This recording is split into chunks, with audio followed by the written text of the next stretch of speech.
The engine was still running when the citation arrived, slipped under her windshield wiper in 12-degree air, ink barely dry, the HOA seal embossed like a crown on paper that would soon mean nothing at all. The morning Nora Callahan received the first violation notice, the temperature outside had dropped to 9 degrees Fahrenheit, and the windshield of her 2019 Subaru Forester was solid white with ice that no scraper alone could touch without risking a cracked glass.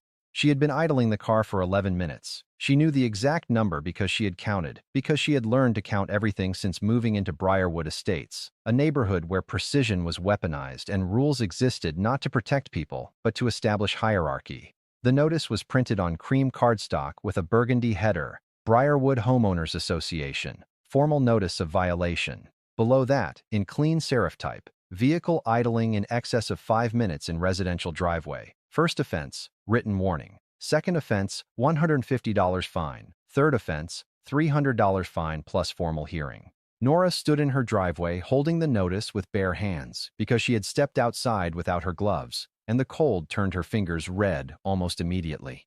She read the notice twice. Then she looked up at the house across the cul-de-sac, the Drummond house, cream colonial with black shutters, a wraparound porch that had cost more than Nora's entire first year of savings.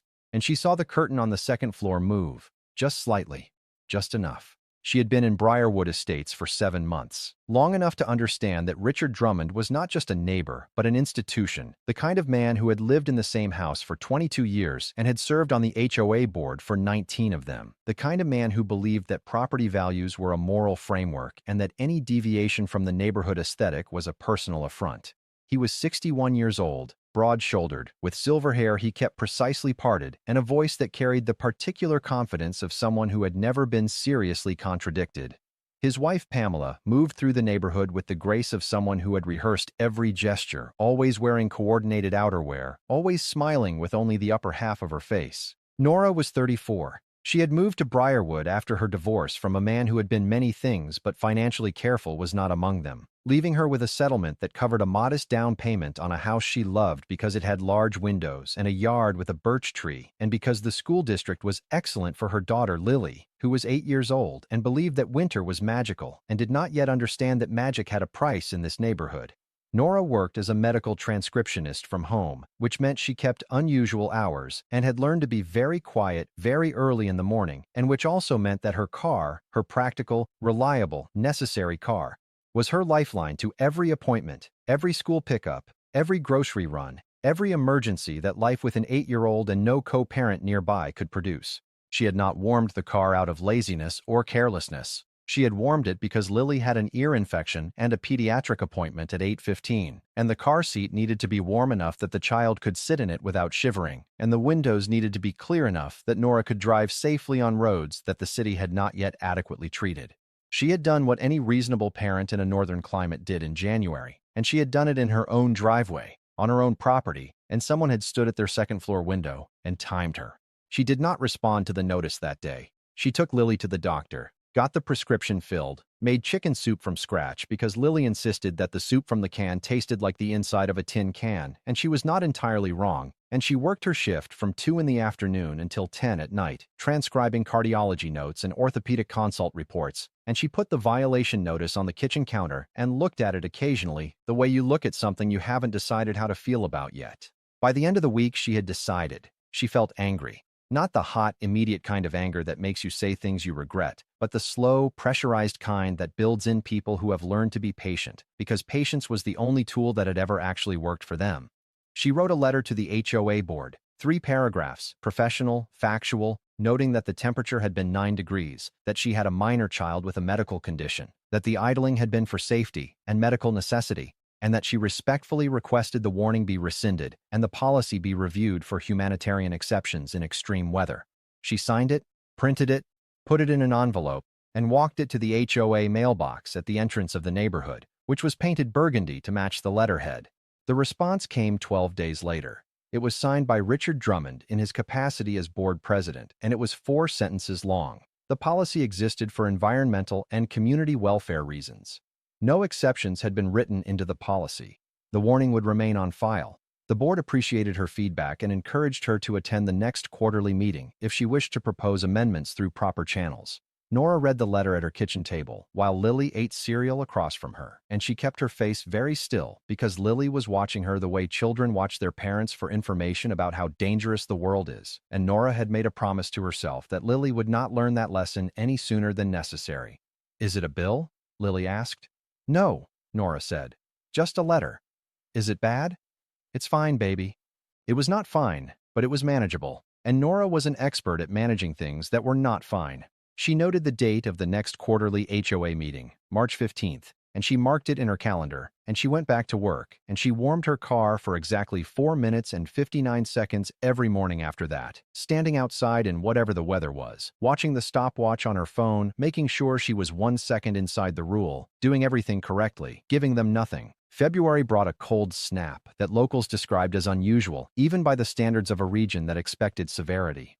The temperatures dropped below zero for 9 consecutive days, and Nora stood in her driveway every morning in her heaviest coat, her breath making clouds, counting seconds, complying precisely and completely, and she noticed that Richard Drummond's car idled for 7 minutes every morning, pulling warm air through a vehicle that housed only him, a man in his 60s with no medical condition on record, no child to transport, no reason except comfort. She did not report it, not yet. She documented it.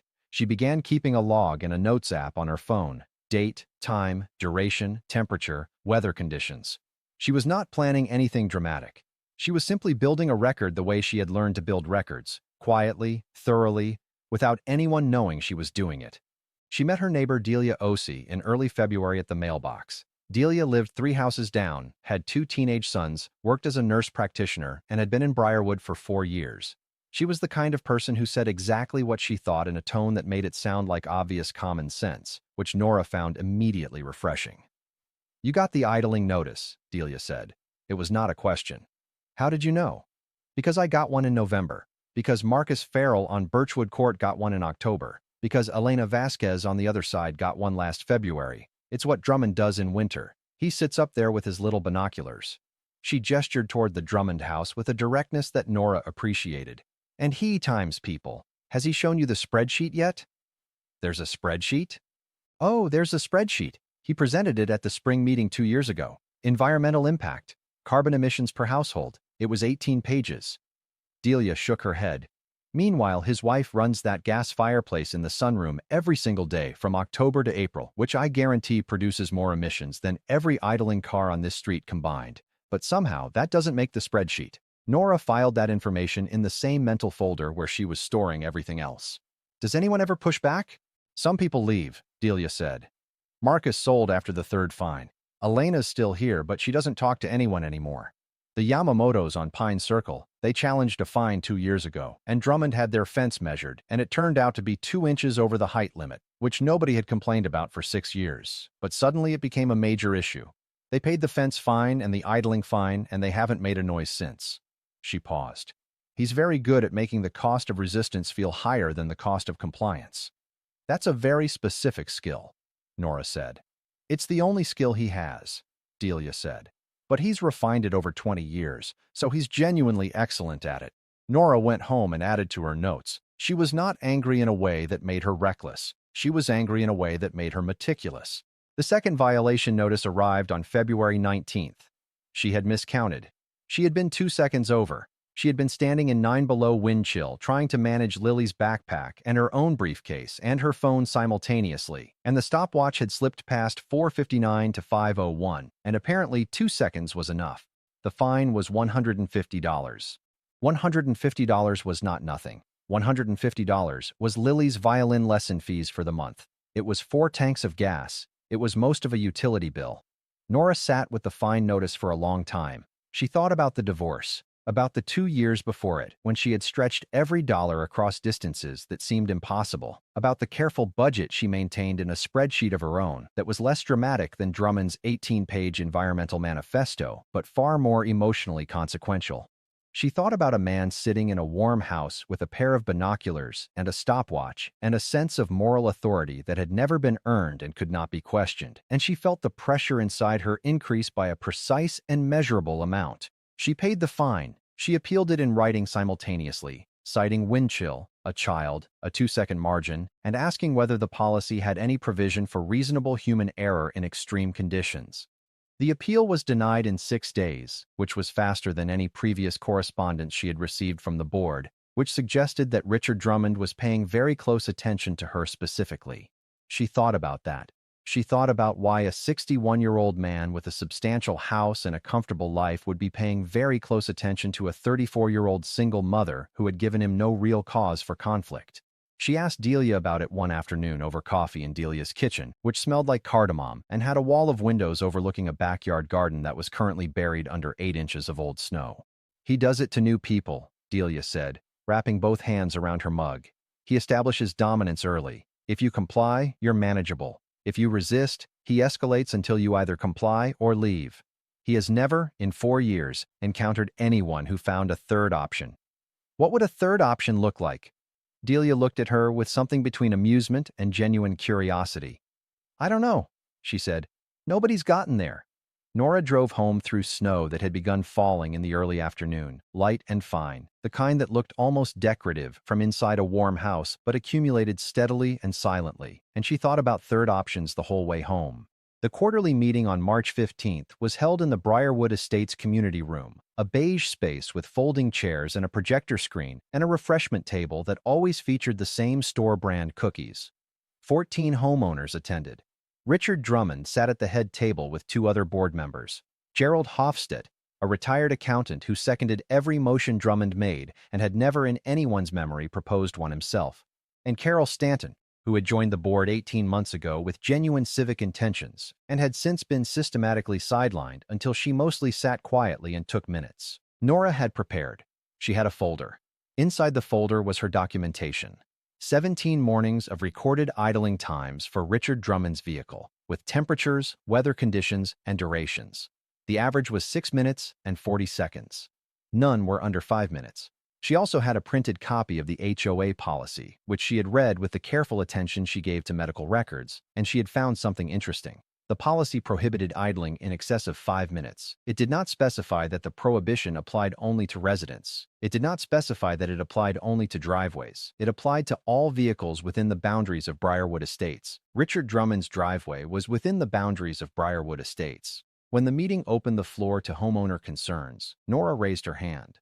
Drummond recognized her with the particular courtesy of someone who is already composing their rebuttal. "Ms. Callahan." "Thank you." She stood. She had worn her good blazer, the charcoal one she wore for client calls when she needed to feel authoritative. "I'd like to formally propose an amendment to the vehicle idling policy to include a humanitarian exception for temperatures below 15 degrees Fahrenheit when minor children are present in the vehicle." There was silence of the polite, non-committal variety. "The board has considered similar proposals in the past," Drummond said. "The challenge is that exceptions create ambiguity, and ambiguity creates inconsistency in enforcement." "I understand that concern," Nora said. "I'd also like to note for the record that I've documented 17 instances between February 1st and March 14th in which a vehicle registered to a household in this community idled for an average of 6 minutes and 40 seconds, consistently above the 5-minute threshold, without any violation being issued." She opened her folder. "I have the dates, times, temperatures, and durations here. I'm happy to submit them to the board for review." The silence changed quality. It became the kind of silence that precedes a renegotiation. Drummond's expression did not change, but something behind his eyes did. "That's a serious claim," he said. "Do you have documentation of the vehicle identification?" "I have the license plate in every entry," Nora said, "which is registered to this address." She set the folder on the table in front of Carol Stanton, who was the board secretary and whose eyes had gone slightly wide. "I'm not submitting this as a complaint. I'm submitting it as evidence that the policy, as written, is not being applied consistently, and I'd like the board to address that inconsistency, either by enforcing the policy equitably or by amending it to reflect the practical realities of winter in this climate." Gerald Hofstedt looked at Richard Drummond. Richard Drummond looked at Nora Callahan. Carol Stanton looked at the folder with the expression of someone who had been waiting a long time for something like this to arrive. "We'll take it under advisement," Drummond said. "I appreciate that," Nora said. She sat down. Delia, seated 2 rows behind her, leaned forward and said very quietly near her ear, "Third option." The meeting continued. Nothing was resolved. Drummond was controlled and professional and gave nothing away, and Nora had not expected him to. She had not gone there to win that night. She had gone there to establish that she was not Marcus Farrell, was not Elena Vasquez, was not the Yamamotos, was not someone who would absorb costs indefinitely and silently.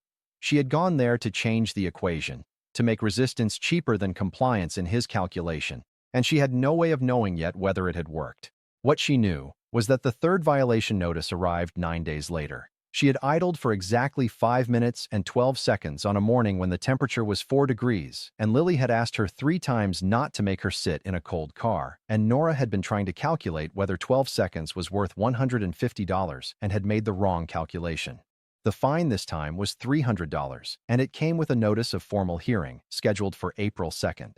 She sat at her kitchen table with the notice in front of her and Lily doing homework across from her and the birch tree visible through the window, its branches bare and precise against a sky the color of old pewter. $300. A formal hearing, the calculated escalation of a man who had done this before, who knew exactly how much pressure to apply and exactly when, who had looked at her documentation and her folder and her charcoal blazer and her steady voice and decided not to be deterred but to accelerate.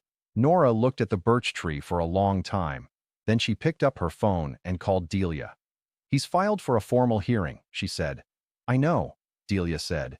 "Carol Stanton called me an hour ago. She's been on the board for a year and a half, and she's never once seen him move this fast on anything.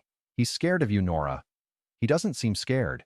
"Scared people never do," Delia said. "What are you going to do?" Nora thought about it. She thought about it carefully and completely, the way she thought about everything, the way she had learned to think about problems when the cost of thinking wrong was one she couldn't afford. "I'm going to go to that hearing," she said, "and I'm going to be very prepared." "What do you need?" "I need to know everything about the HOA governing documents," Nora said, "and I need to know whether Carol Stanton is willing to be honest at a formal hearing." There was a pause. "I'll ask her," Delia said. Outside, the sky was dropping the first flakes of what the Weather Service was calling a significant system. A winter storm watch had been issued that afternoon, with accumulation estimates ranging from 18 to 26 inches over the next 48 hours. The forecasters used words like historic and unprecedented for this late in the season, and Nora listened to the wind beginning to move through the birch branches, watched the snow come down thicker and faster as the evening deepened, and felt something shift inside her. Not fear, not quite hope, but a kind of attentiveness, the feeling of a person who has learned to pay attention to everything, because everything eventually matters. The storm was coming. She did not know yet what it would cost Richard Drummond. She did not know yet that it would cost him everything. She only knew that it was coming, and that she was going to be ready, and that readiness, careful, thorough, patient readiness, was the only third option that had ever reliably worked. She closed the violation notice into her folder, poured herself a glass of water, and began to read the Briarwood Estates HOA governing documents from the beginning. The storm arrived on a Thursday. It did not arrive the way storms usually arrived in Briarwood Estates, gradually, politely, with adequate warning and time to prepare. It arrived the way consequences arrive for people who have been too long insulated from them, all at once, without mercy, and in quantities that made everything that had seemed important before seem suddenly very small. Nora had spent the days between the hearing notice and the storm preparing two things simultaneously.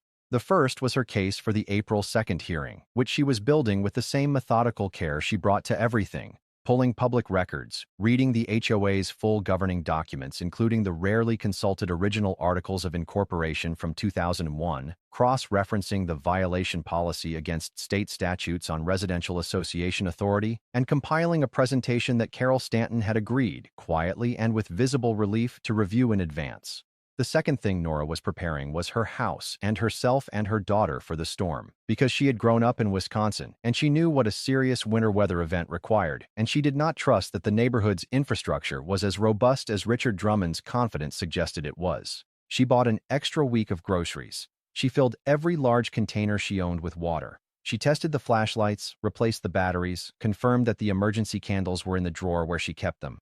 She checked the snowblower in the garage, a purchase she had made in October on the advice of the previous owner, who had written a note about it in the documents she left behind, and ran it briefly to confirm it started.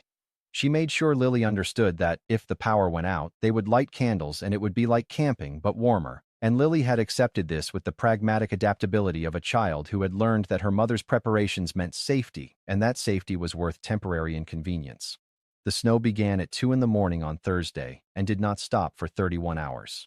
By 6 a.m. Thursday, there were 11 inches on the ground, and the wind was driving it sideways against the windows in gusts that made the glass shudder. By noon, there were 19 inches, and the street was invisible beneath a smooth, white expanse that the city plows had not reached yet, and Nora could see from her kitchen window that no one in Briarwood Estates had gone anywhere. By 6 p.m., the accumulation was 24 inches and still climbing, and the power flickered twice before going out entirely at 7:17, taking with it the streetlights, the porch lights, the warm yellow glow from the Drummond house across the cul-de-sac. Every sign of electric civilization all at once. Lily was already in her pajamas, sitting on the living room floor with a book and a flashlight, exhibiting a composure that made Nora feel a complicated mixture of pride and grief. Pride because the child was genuinely remarkable. Grief because remarkable composure at 8 years old usually meant the child had practiced it. "Is it going to come back on?" Lily asked. "Probably by tomorrow," Nora said. "But maybe not. We're fine either way." She lit the candles. She made hot chocolate on the gas stove, which worked without electricity, and she and Lily sat at the kitchen table with